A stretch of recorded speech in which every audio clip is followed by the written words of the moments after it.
Good morning Golf League, welcome back to another beautiful day-ish at Stowmarket Golf Centre and this week's coaching video. We had a question come through on the Facebook page from Martin Reuter. It was a few weeks ago now, so apologies Martin for taking a little while to get to it, but he was asking essentially for a lesson on chipping over a bunker. As always, I've got my ball set up, I've got a flag just over there, and I'm going to chip a few over that bunker for you. First thing that is super important when you're chipping over something is obviously club choice, and you're going to go for the club in your bag that has the most loft in this instance. For me it is my 58-degree wedge.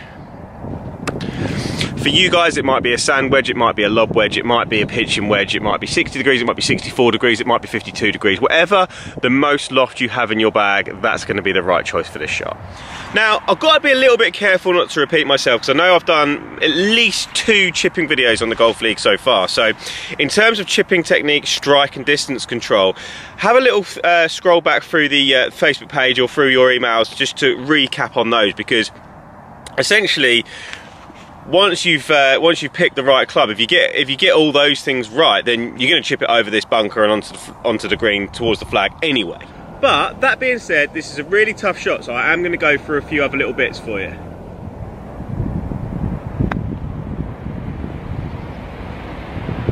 Well, that was a pretty nice first go, that. I was quite happy with that. So let's go through what are the most common misses when it comes to this shot. I think most people will be worried about catching the ground before the ball and just duffing the ball straight into the bunker, and that's common. So strike is crucial, okay? So 2 things we are going to do to ensure we strike the ball nicely.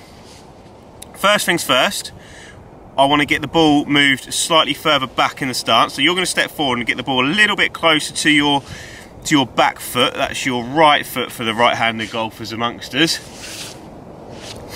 Okay, and that's just going to ensure that as the club comes down, you have a lot more chance to get the ball before the ground, because as you quite rightly say, if you get the ground first, it's going to take a lot of momentum out of the shot, and the ball's probably going to end up in that bunker. So the ball's back, and then after the ball's back, we're going to start having a few practice swings, just rehearsing exactly where you want the club to impact the ground.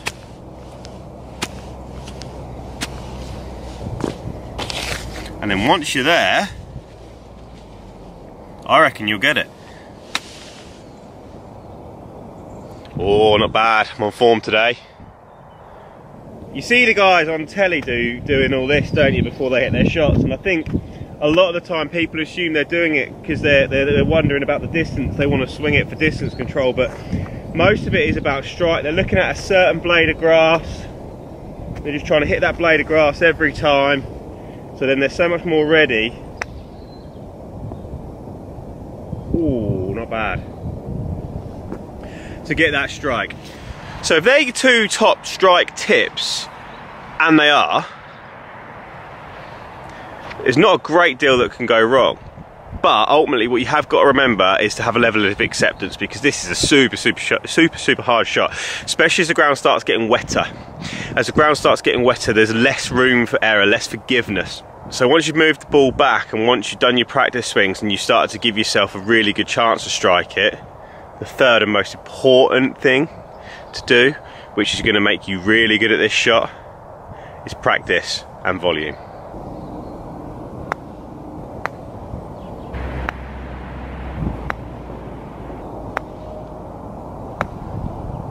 So I'd say, you know, already I'd say pressure's off and you can go and take on any shot over any bunker any day of the week. Most lofted wedge out, ball back, practice swings, lots of practice, get decent dispersion. As always, Golf League, has any questions, do comment below in the Facebook page. Do get your emails over to Duncan. When he does the Friday mail out, he'll forward them to me, I can answer your questions. But in the meantime, keep practicing, keep enjoying it. Don't let this weather put you off. I'll see you next week. Bye for now.